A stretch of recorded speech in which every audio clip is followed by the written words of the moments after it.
has a writing talent. We are ready to party. They're classy too, man. I could wear this on a date. People who are most successful are the ones who don't just give up. We have officially partnered up with Albemarle Paper Supply. Albemarle Paper Supply services paper products within the cities of Charlotte, Concord, Greensboro, Winston-Salem, Salisbury, Morrisville, and smaller cities in between. From fiber, plastic, and foam bowls, paper towels, tissues, napkins, takeout containers, gloves, to janitorial supplies, and much, much more, Albemarle Paper is dedicated to bring you the paper goods you need. Customers can pick up products directly at Albemarle Paper's warehouse located at 735 Henson Street in Albemarle, North Carolina, or products can be delivered to you at your business doorstep. Hello and welcome to a new episode of the MLS Corner, the best corner in all of Charlotte, North Carolina. It is exciting times in Charlotte and NC, a little bit like our weather. Our team has been a little inconsistent. You know, we've had hot days, we've had some cold days, we've had some great days, we've had not so great days. But anytime I have Lee from CLTFC Fan TV here, it is always a great time. My man's looking good. He's got that Glory Day shirt on. He's got a nice fresh cut. Lee, how the heck are you, my guy? I'm good, man. That's such a lovely introduction, man. You know, I'm going to repay that one day. I'm good. I'm good. I'm good. Thanks. How are you feeling, bro, after going back to the stadium? And I want to hear from people too in the comments as well. I mean, it felt like forever ago since we finally had a game. And, you know, as soon as I got to the tailgate, I felt that, you know, that like Charlotte FC, like that camaraderie, that like, all right, we're all finally back. You know what I'm saying? Oh, yeah. Yeah. And I'm with you, you know, like when I rolled up to your spot, right, to drop off the car, man, it's like, man, here we go, right? Game day, finally, you know, 3 weeks we were away. And, you know, and then even this morning we were saying, you know, in our group chat, you know, it's like, man, it's already game week, you know, let's just go.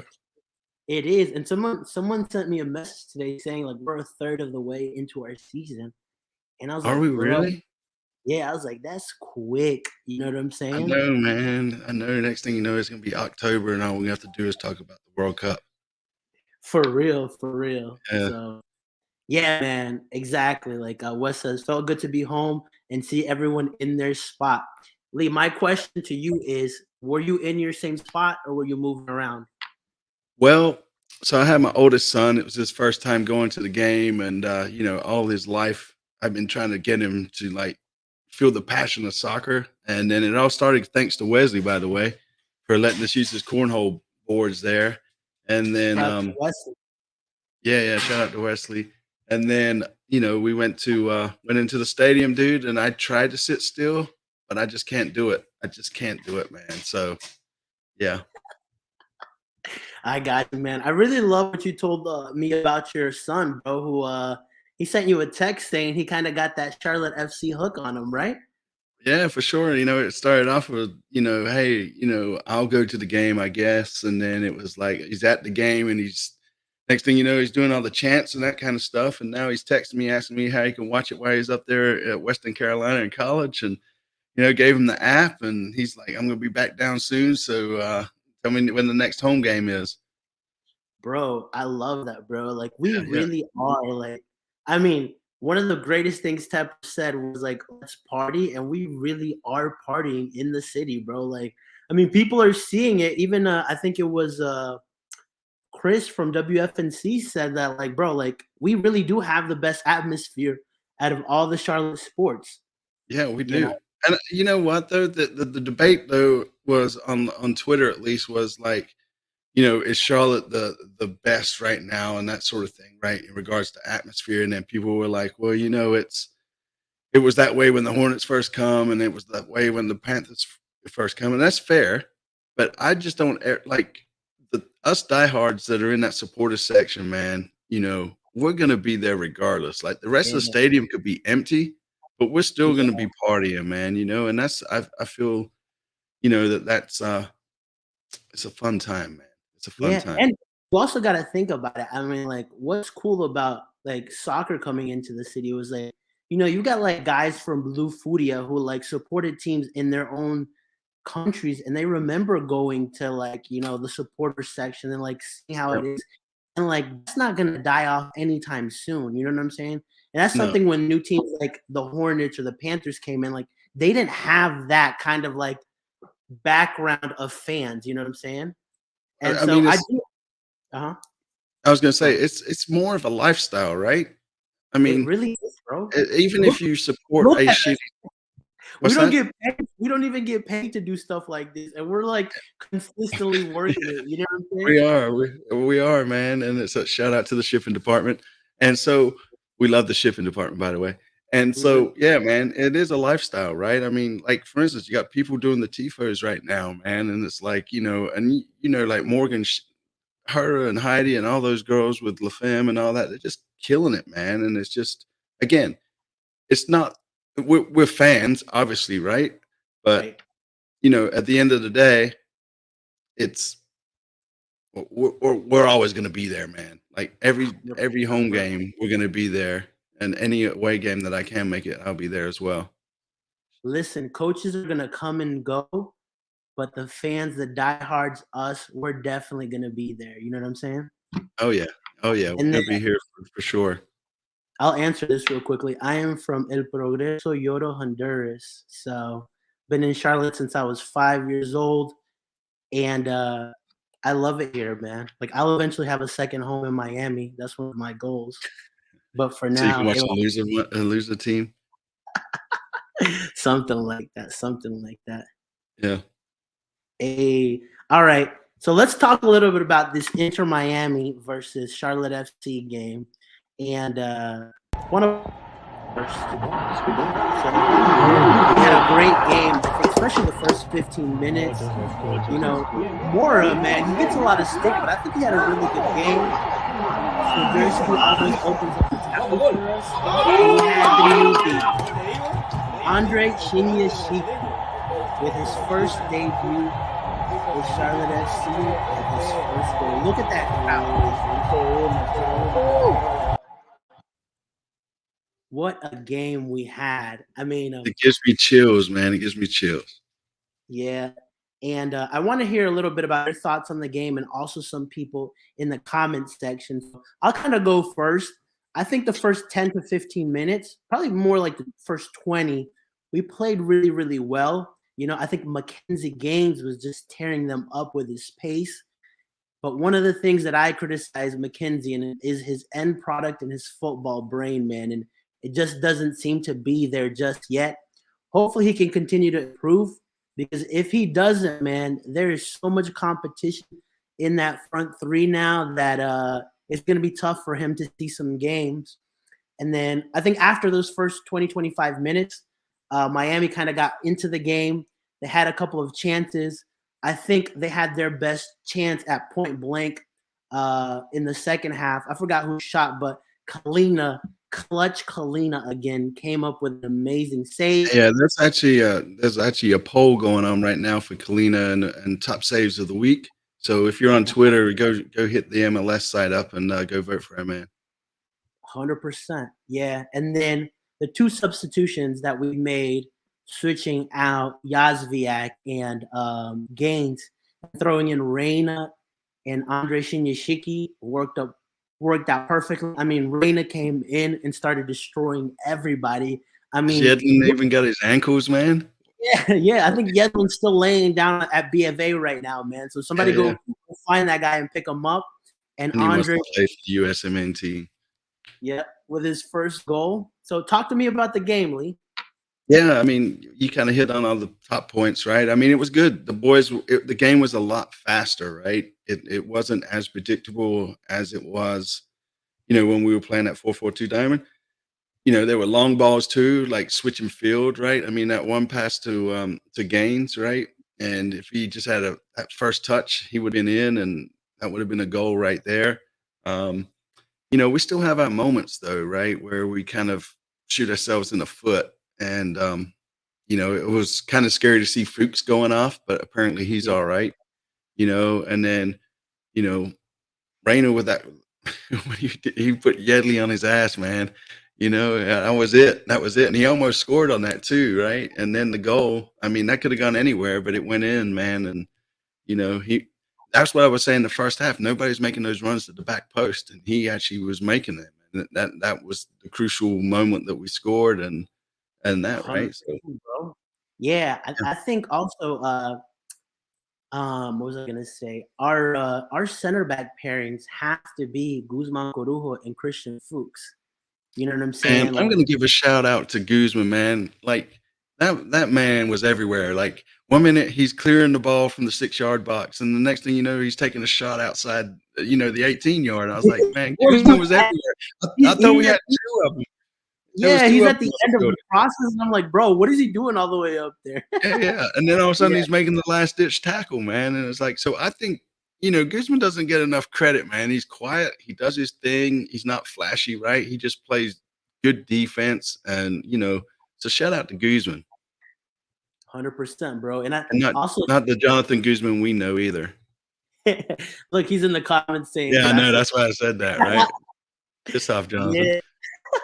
Yeah, man, and I think Caleb made the point too that like if some of those chances came up instead of McKenzie to Yazviak, I think we would have scored a couple of those. But you also have to give credit to Gaines for like being in the right positions. You know what I'm saying? He's always good. He's good about being in the right position. It's just that touch, Yeah. It's just that touch.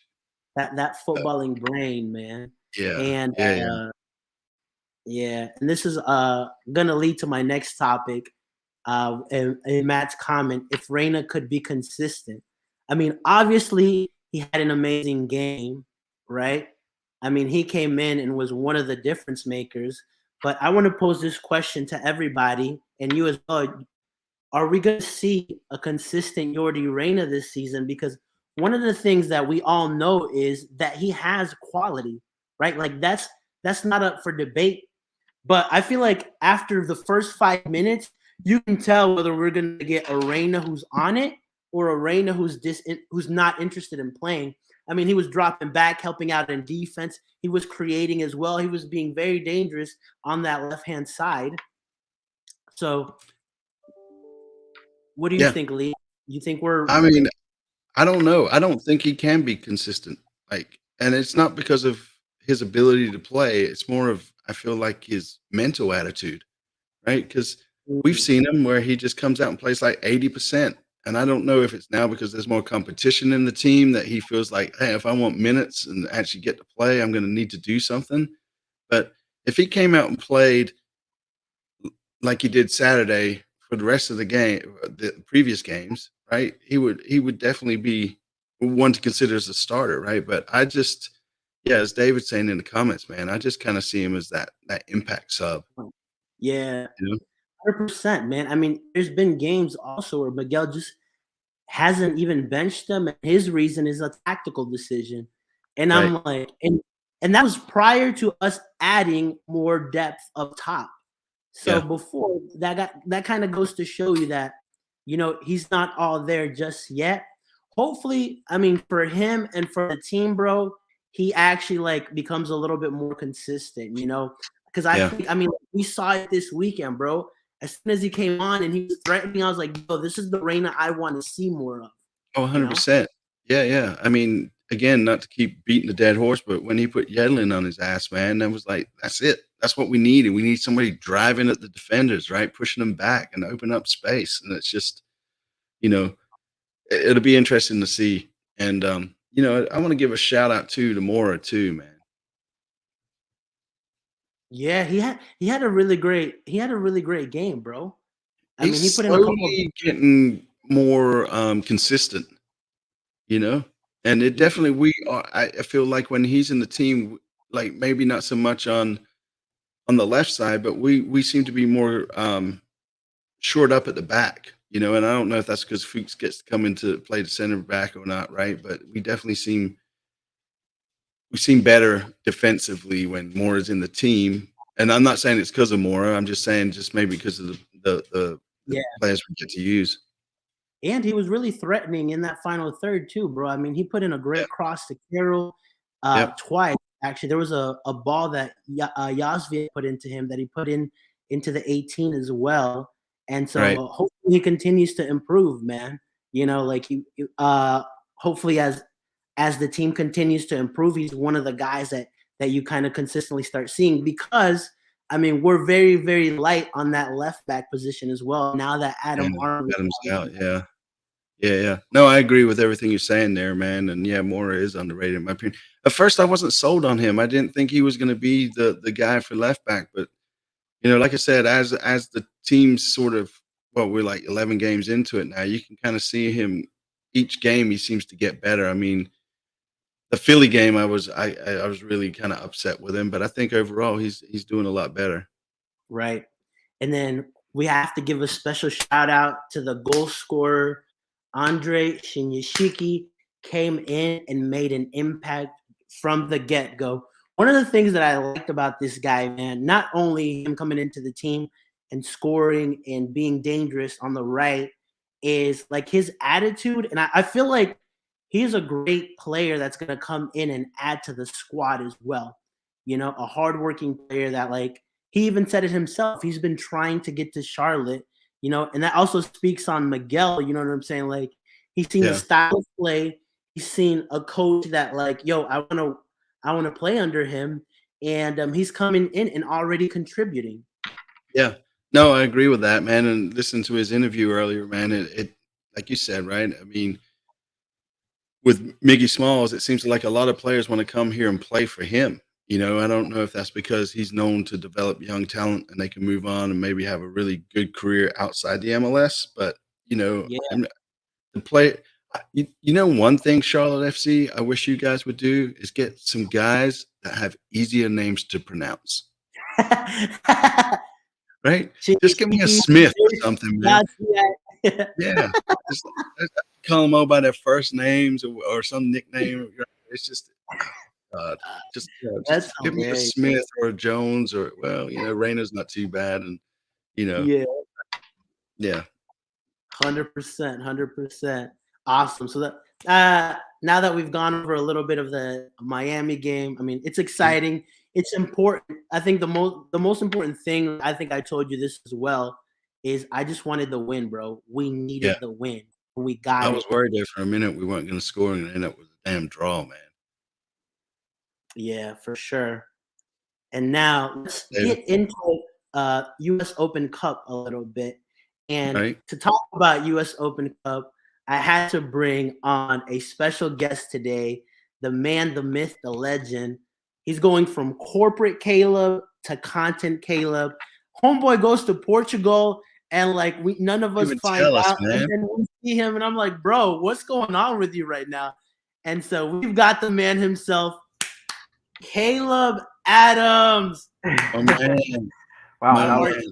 I'm blushing, man. What an intro that was. Appreciate it. I know he did the same thing for me, man. It's like, what's going on here? Right? Yeah. I don't deserve that kind of love, man. I'm going to him $20 after this. You definitely do, man. You definitely do, man. So tell me, did you try any Portuguese food that you really loved in Portugal, or? Yeah, they had like their main thing is this thing called franzinha. Francesinha, and it's like a kind of like a pastry type thing with it has like literally every single type of meat you can imagine. It has pork, it has beef, even throw some chicken in there, like literally everything, just thrown into like this kind of patty type thing. No lamb, but it was delicious. And it's like doused in the sauce. It was delicious. It was really good. Yeah, bro. Everybody was loving that promo video that you did. No, free Caleb. Yeah, we got to give you a shout out for that. I mean, it was good. It was entertaining. And I like that, like, we got to kind of see, like, a behind the scenes of, like, okay, like, the transfer happening, Kerwin coming, you know what I'm saying? So you did a great job with it. Yeah, that was the whole intention. I think that fans really appreciate that, and we definitely saw that with how it was received. I think fans really appreciate an inside look behind the scenes and, you know, what's going on behind everything. What you know, how's it like interacting with agents? And I really thought the best thing that came out of that video was the agent, Elio. He had a great kind of discussion with me talking about how the Portuguese. It's cool hearing somebody else's perspective from a different country, because we hear a lot of Americans talking about how MLS is on the rise, but hearing it from the words of a place where you could argue are the best at producing players is really special. And for them to say like, no, what's going on in MLS is really special. For the Portuguese to be saying that, that's a big deal. 100%, bro. And I gotta give it to that guy. Probably has the nicest hair I've ever seen on a Portuguese. I don't know though, man. Jorge, you're kind of getting close, man. Jorge's kind of close, man. You got the slick back going too, man. My head came up again, so you just need some of the big sunglasses on and the agent money, and you'll be good, bro. Exactly. Nice, yeah, and it's good. It's kind of like a throwback today, because I remember the very first episode of the MLS Corner. It was YouTube boys, so I appreciate both of you, man. The OGs, man, the OGs. 100%. So let's get Charlotte FC take on the Richmond Kickers tomorrow in the U.S. Open Cup. Obviously, we had our very first game against Greenville already, went into overtime, got the dub, which is what mattered. Now, honestly, I'm kind of thankful we were pretty blessed in this draw, because we could have had Nashville, we could have had Atlanta, but we're going to Richmond. And I kind of want, for those people that don't know, we probably should have done this against Greenville, to be honest, but tell us a little bit about the U.S. Open Cup, Caleb. Well, it's the oldest long-standing U.S. soccer competition in history. It was founded in 1914. I mean, that's way back. That's over 100 years. It's over 100 years old. And it's still going to this day, which is, I mean, it's incredible that it's still going to this day, and that we get to be a part of it now. The Carolinas have a pretty good history in it actually already, with the Railhawks and Independence. But it's cool to have now an MLS team now represented in the tournament. 100%. Like you said, I didn't even know soccer was going on that long in the U.S., to be honest with you. Yeah, it was one of the few organized things of soccer at that time. One of the very few things. Nice. Awesome. And then just from your perspective, my man, what do you think, what's in your opinion, what makes US Open Cup unique? You know, you can come in as well. I think that you can't say the upsets and stuff, because the reality is that happens in the cups around the world. The FA Cup, Copa del Rey, those happen all over. However, I do think that the most unique thing about the tournament is the different supporters' cultures. I think because the U.S. differs a lot in terms of the type of people here, ethnicities. Just there's a huge diversity in the States, and so those get reflected in their kind of fan groups, or in the supporters groups, or in the fan culture of all these different clubs. Like if you go down to Brazil, the culture is pretty much the same at every club. You know, that's the reality. It's an incredible culture. It's a very passionate culture, but they do a lot of the similar things, chant a lot of the similar things.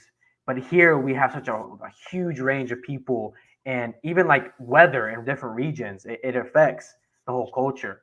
And so that for me is like the kind of most unique thing about it, is just the huge range of different supporters' cultures out there. You know, there's a lot of great ones. The USL Championship, League One, they all have some really, really special cultures and atmospheres that are different, that you won't see in MLS.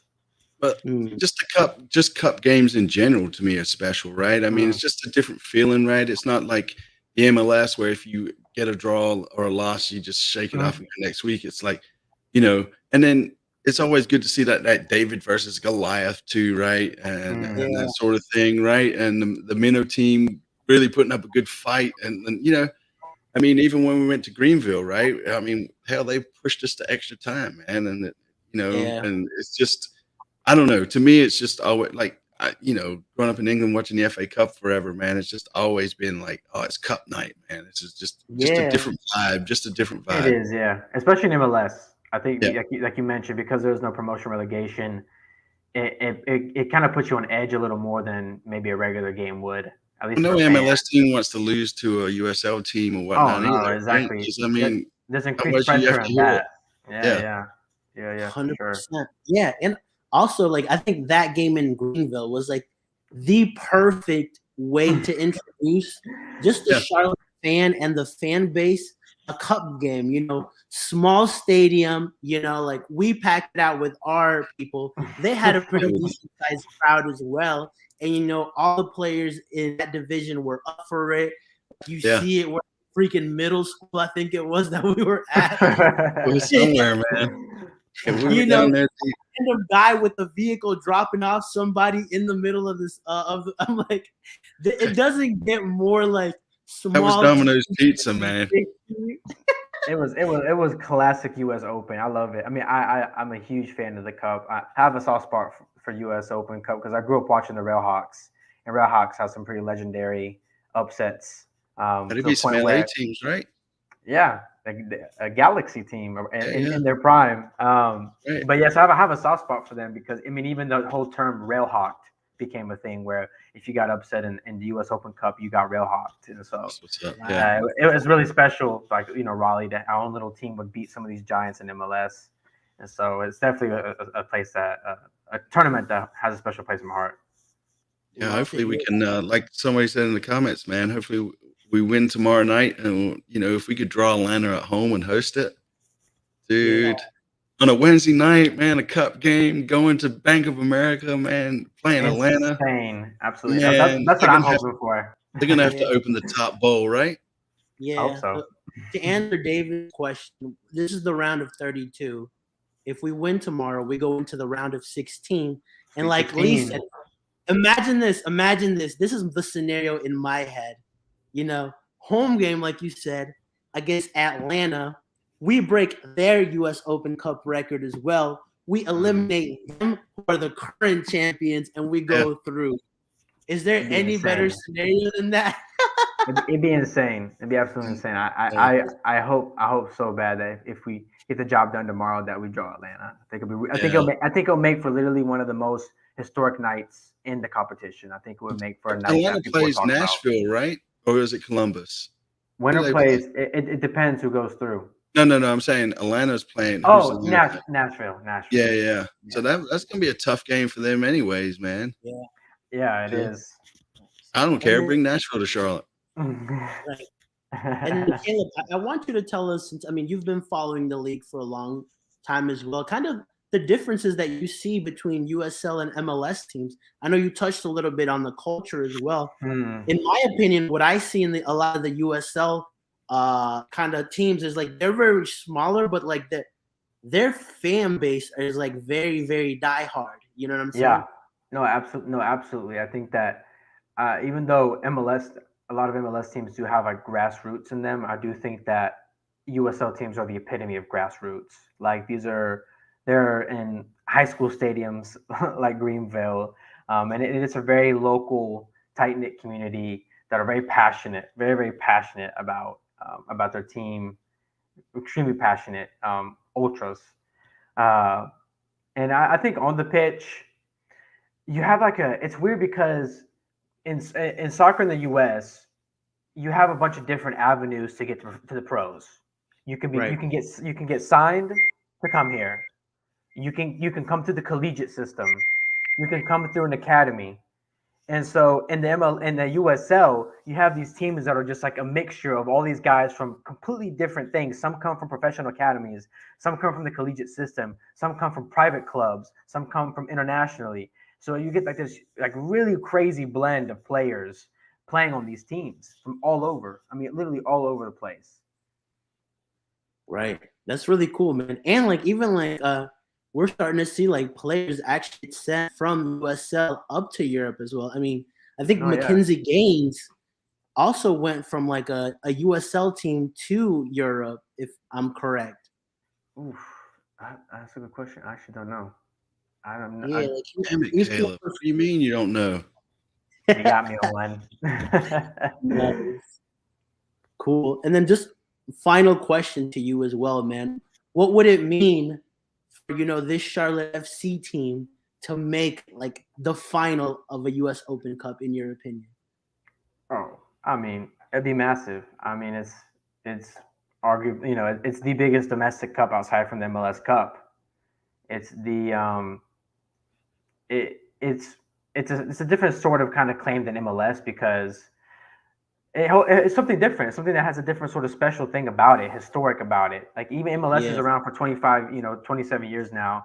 You've had the MLS Cup, but like winning a tournament that's been around for over 100 years adds something different, to that. It'd be extremely special. And I think, I mean, it would be not even talking about CONCACAF Champions League and all that, but just for the fandom, just for the inaugural season, it would make the inaugural season just that much more special than it's already been. 100%. And I mean, we have a coach that has done that before. You know what I'm saying? He took a team from virtually unknown and made them cup champions in the Copa Sudamericana. Yeah, if anybody has experience in these high pressure, intense, crazy tournament type games, it's Miguel. He's been there, done that, and one of the hardest places to do it in South America. 100%. But Caleb, I just wanted to have you come on, talk a little bit about U.S. Open Cup. Also, talk to us a little bit about your mailbag as well. That way, people can know. Oh, appreciate it. No, it's a fun way for fans and I to interact. It's a way that you guys can get a little more personal with the club, that I can use a little bit of my insight behind the scenes to help answer some stuff or give insight on things that normally won't be on social media. And so trips to Portugal. I can't guarantee those. And obviously I can't say everything, but it's a place that you can get a lot of the more behind the scenes questions answered. I got a really good question, a little preview for tomorrow.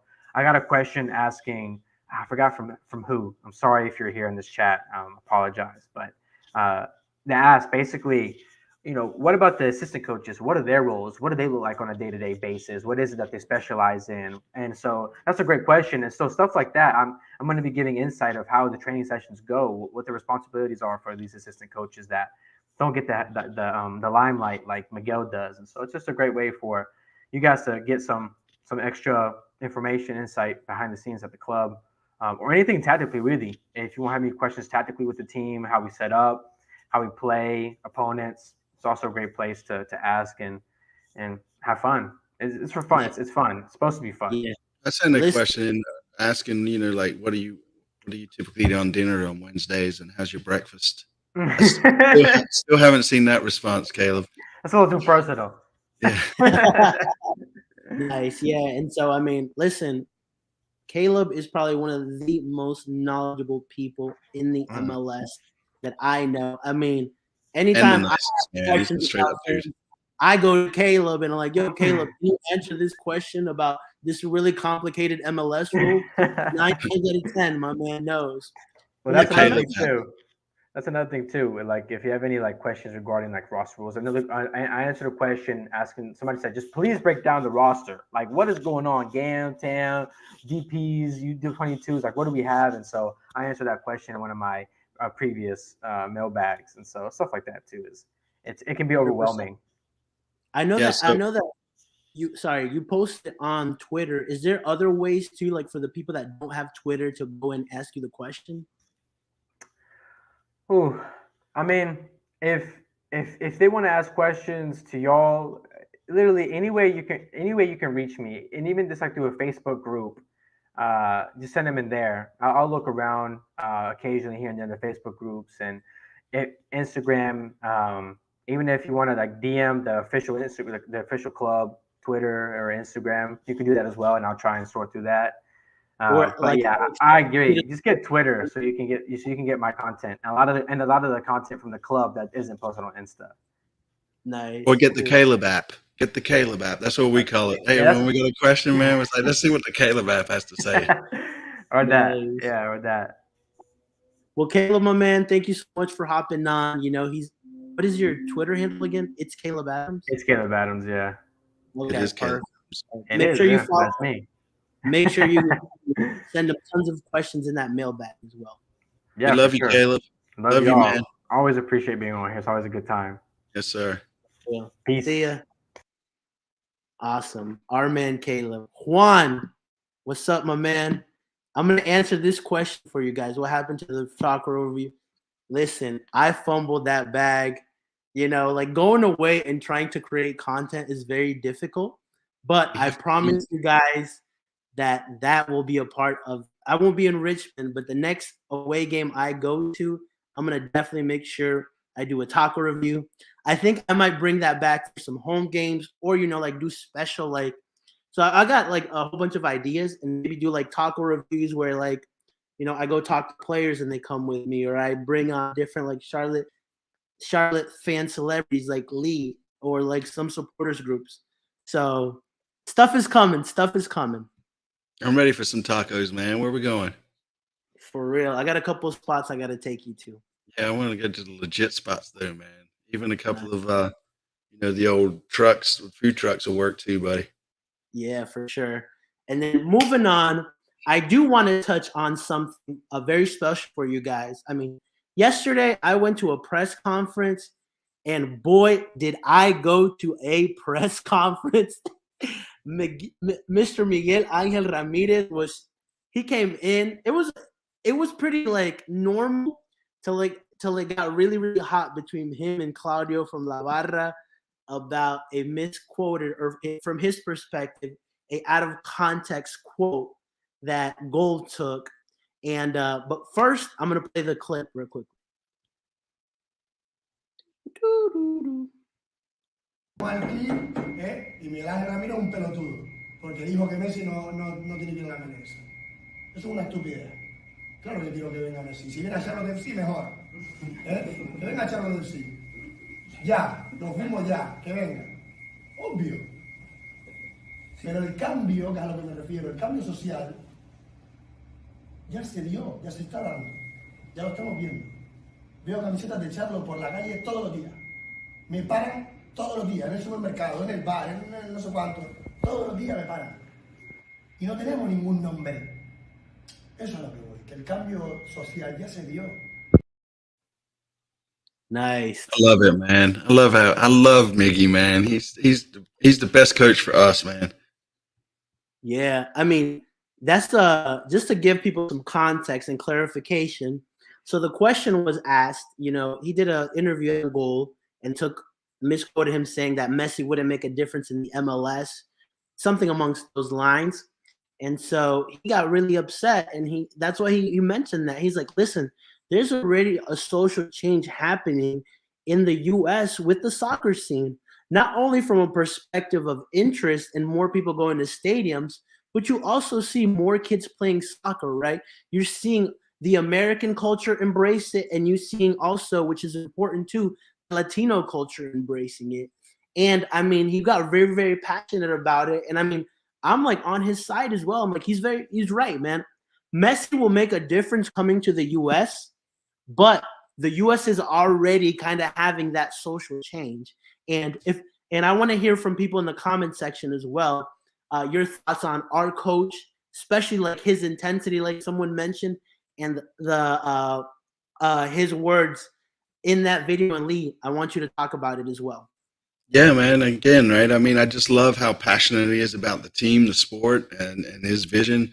To touch on what you were just saying, I mean, I live out here kind of in the country area. And when I go on some wild ventures by myself, I'm starting to see Charlotte FC shirts out here where you wouldn't really expect to see them, And, I think soccer as a whole is going to be the number one sport at some point in Charlotte. I mean, I believe it's already catching the NHL, if I'm not mistaken, in America. And, Major League Baseball, I know we've all had that debate, but, I mean, kids growing up, at the grassroots level, most of them are now playing soccer as their sport. And that's only going to, as they get older, that's only going to carry on. And then those guys are the ones that end up buying the tickets and all that kind of stuff. Right. So, I love Miggy. I love soccer. I love the show Top Bin. And man, I want to be buried in a soccer ball coffin, man. I love that. What are you going to have, Spurs and Charlotte FC on there? Yeah. I mean, I was going to put Spurs on there, and just have them put me into the ground so they can just let me down one more time. Yeah. I agree with you about what he's saying in terms of like saying himself, like it's stopped every day, like more and more people. I'm in the Uptown area, and bro, like I see a jersey every day. Every day I see either a hat, a jersey, like something that represents Charlotte FC, and people are seeing it and they're embracing the culture of football, which is what I like as well. Yeah, like what the Extra Time says, man, about the World Cup coming to America, man. Boy, when that hits, it's gonna pop, man. And it's it's gonna be a fun time. 100%, man. I think so too. And then I want to play this next clip and get your guys' thoughts on it as well. It was Miguel. I asked him in terms of squad depth, you know, like we're playing in 2 different tournaments. He just added 2 more players to his team. You know, our left back, one of our left backs is out for the season. And I wanted his thoughts in terms of being able to handle 2 different competitions. And this is what he had to say. You know, because we can have only 20 senior roster, so we cannot have more. If we bring someone is supplemental or reserve, and you know that the salary cap for this player is much lower than the senior roster, so we cannot have more. I mean, it is what it is, and it's a rule from the MLS. And I mean, if it's not enough for 2 competitions, I have to close my mouth and work what I have. But it's a rule, and with this, I mean, it's something that disappoints every single club, because now we saw how the teams in CONCACAF are suffering in the MLS because of the depth. But it's something that the MLS need to think about it and see how our clubs can benefit more to be able to compete in different tournaments, and above all in international tournaments, because they won the next year this competition with Mexico during 1 month. I don't know if the MLS clubs will be able to compete with only 20 senior roster. Some very strong words from Miguel there as well. You know what I'm saying? I think what I got out of that is, you know, like he's criticizing the MLS for the rules, you know, that are, you know, 20 roster spots, 10 supplemental spots. And, you know, tournaments keep coming and they're adding other tournaments. You know, we're going to play a mixed Liga MX MLS tournament next year. And he's saying, hey, listen, this is what I have. I can't add more based on the rules. First of all, the MLS rules, like, you have to have like a double masters in freaking like all these different aspects to even understand. Every time like we see something, like even with like GAM trades, like it is the craziest thing. The one that sticks out to me the most was when we got Derek Jones and we gave 250, I think it was 250 GAM to Houston. I think that, yeah, it was Houston. Yeah. We let them borrow 50K that they're going to give us next year. Right. So I'm like, yo, first of all, I like stuff like this that I'm never aware of. And also, you know, the limitations based off salary caps. Now I want to pose this question now as well. Are the MLS rules hindering teams to be able to compete not only at a level here in the MLS, but at an international level as well? Man, there's so much to unpack on that question, though, right? Because, I mean, we know the MLS is a closed system, right, with the no relegation promotion.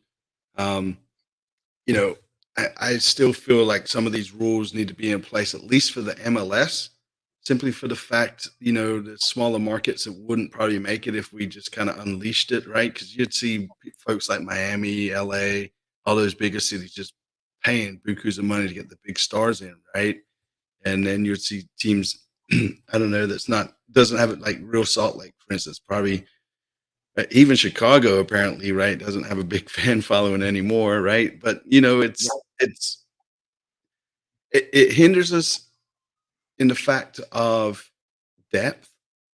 But you know, overall, I kind of understand it. But at some point, I think they're gonna have to loosen it up so that way teams can have more players and maybe more DP spots or something. I don't know, man. Yeah. It's just, you know. Yeah. Or maybe, like you said, take it from 20 to 25 roster spots, 5 supplementals, and increase the salary gap. Like, I understand why they have a salary gap, and it makes sense.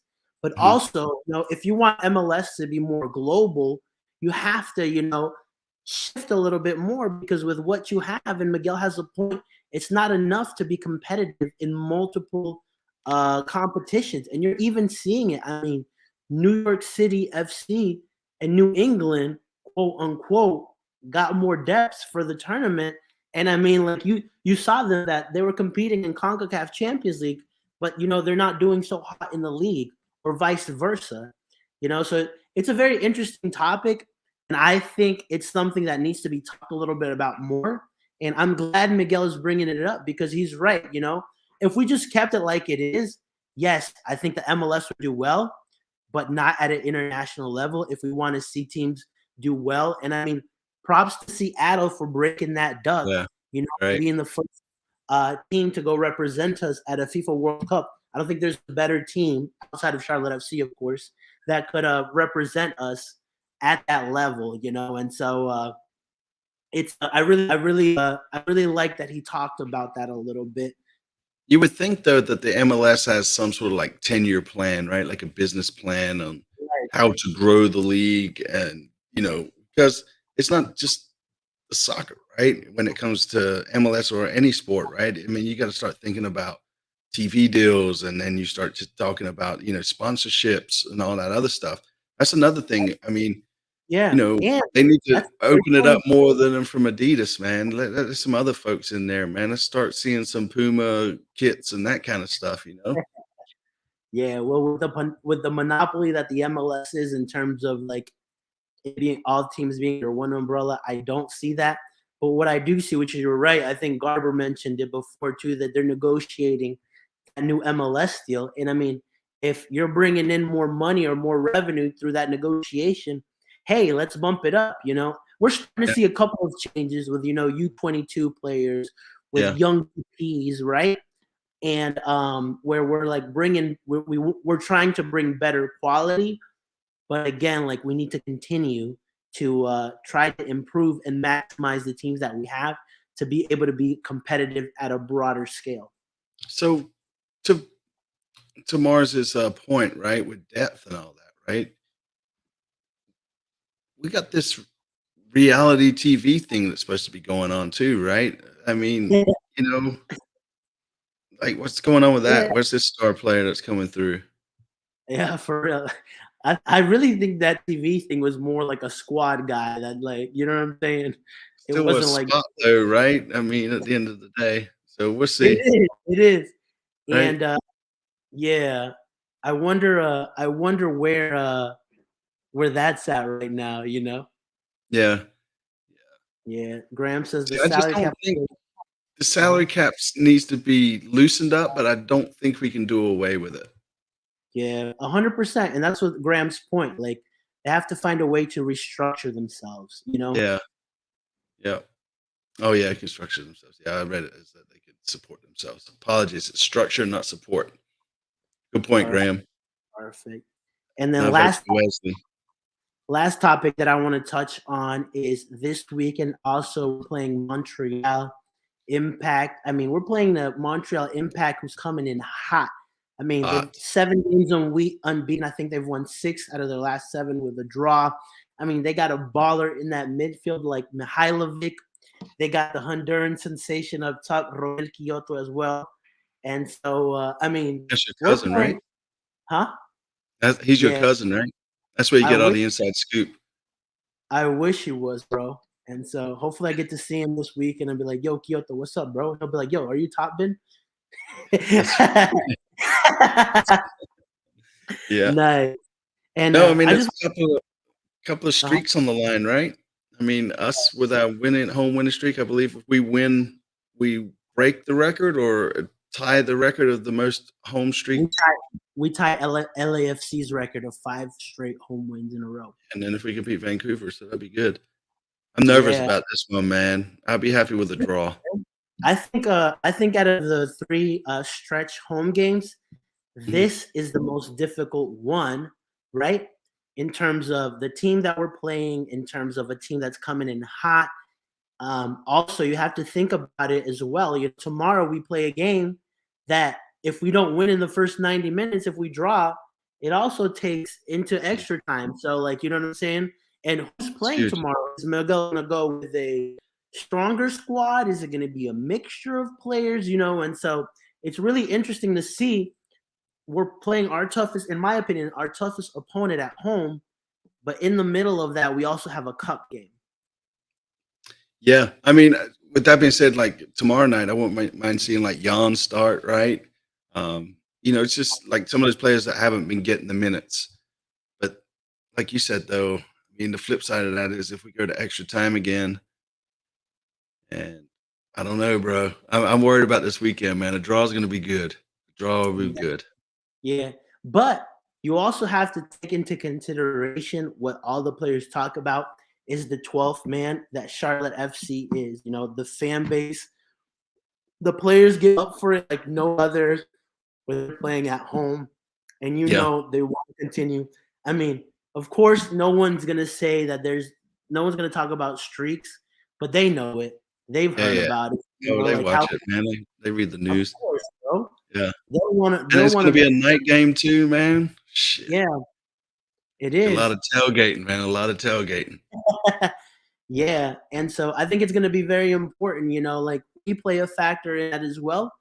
And like you said, like if we could get a draw, that would be good. I mean, if we get a win, I will be over the moon. I think we Especially need to because score early. We're going to have to score yeah, early. yeah, Because when we score early, we seem to settle when we play a lot better the whole game. It's like yeah, when we kind of don't have much going on by halftime, man. It seems to be well, other than last weekend, but yeah. we'll see. Even We'll see. that was one of my critiques of this weekend against Inter Miami. I mean, we kept them in the game, bro, and you saw that they almost scored and they almost got into the game as well. And so we need to be better at finishing our chances, and we need to get better at our set pieces, bro. Outside of Oh, Jordi, man, how many corners do we have, man? we probably How many have like corners do we 12 have? or 15 corners, and none Like of them. 6 people on the keeper. It's like, come on, man. Like just put the smallest guy on the keeper and put everybody else around the box, man. Oh God. Yeah, and I'm We like, had about bro, 7 corners in the first half. yeah, and none of them were threatening at all. And I mean, No, I we don't saw think we some. tested the keeper at all. Yeah. So Yeah. it'll be interesting, man. Hopefully, we're transitioning over to that 4-3-3 that Miguel likes to play with Yeah. Casey Winger, and I think we can be very threatening. Obviously, I think Bender had a really good game last game as well, and so we'll see. My Yeah, critique Bender also, be a little more selfish, man. I want Bender yeah, to be more selfish, take more shots, take that player, man. Just, feel like right, he feels like he has to pass. yeah, 100%. But yeah, so it will definitely be like everyone's saying in the comments, our toughest match yet. And I think it'll be a very good test to see where this team is at. You know what I'm saying? Yeah. My thing is these 3 home games would really let me know if we're a team that can actually be competing for a playoff spot. And I think Saturday is going to be our biggest test in terms of let's see it. And But so if we're let's gonna be get a playoff team, though, man, we need to learn to win away as well. 100%. But right now, we got to take care of what's important, and that's winning at home. You know what I'm Well, saying? the most important Especially, thing is this game Wednesday. yeah, for sure. All right, you sound like the coach. I've been watching clips of Klopp bitching about the Spurs lineup. Sorry. Come on, bro, that's funny. Yeah. Nice, awesome. And I got it in the show. Ask everybody their score prediction. So Lee, we'll do a double score prediction. We'll do a score double? prediction for the U.S. Open Cup, and then a score prediction for the Montreal game. Okay. And So I wanna tomorrow hear night, comments as I'm well. gonna say it's tomorrow night. I'm gonna go with 3-0. We're just gonna show up. We're gonna play ball. We're gonna do the business, man, within 90, and we're gonna be done. Nice. Now Who scored? Saturday, who scores for me? Yeah. Kalina, Armour, and yeah, And Machis. that's it, Mello, right? So Saturday, I'm gonna go with 1-1, man. I would love for us to win like a 2-1, 2-0 sort of deal, but realistically, I think if we can pull off a 1-1, we'll be all right. And just take that over to to Vancouver next week. Nice. Awesome. Yeah, similar to you, bro. I think tomorrow we'll win 2-0. I think Mackenzie actually scores tomorrow. I'd love to see Oh yeah, I'd love, that's I'd love to legit. see him score to get some confidence, you know what I'm saying? Yeah. To like I think Jonathan mentioned it in the comments. Like he could be a really good sub, bro, especially No, with 100%. that pace coming in Yeah. at minute 70, 75 when teams are already a little bit tired, and him coming and just freaking terrorizing on that wing. Yep. And so, I see us winning 2-0 tomorrow. Him scoring, and maybe who else? And maybe Yazviak getting his first goal in as well. So Yeah. 2-0 tomorrow. And I agree with you as well. I think this weekend it'll be a 1-1 draw. You know, Yeah. it'll be a tough game, and I think we'll take a point. You know, I'll be happy with a point, and I think Carroll gets back on it. You know, last weekend I felt like he was a Yeah, little he needs off. to. He His needs final to. touch was a little bit off. His passing and Yeah. getting a goal will kind of boost that confidence again. Yeah, that's what I'm saying. And again, right, if he scores early too, man, he's going to be running around with his tail up for sure. For sure, for sure. Nice. And with that, the show comes to an end. Like all good things, they have to come to an end. Thank you guys so much for hopping on today on the MLS Corner.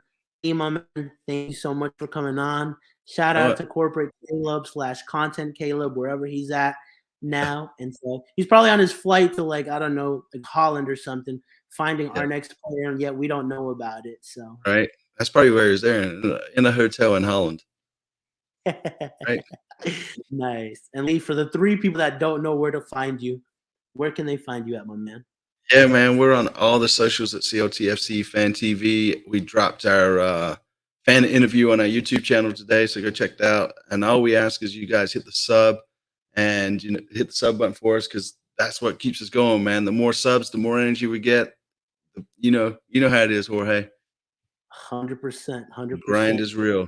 Show us the rose gold. Did I show them the photo? Which photo?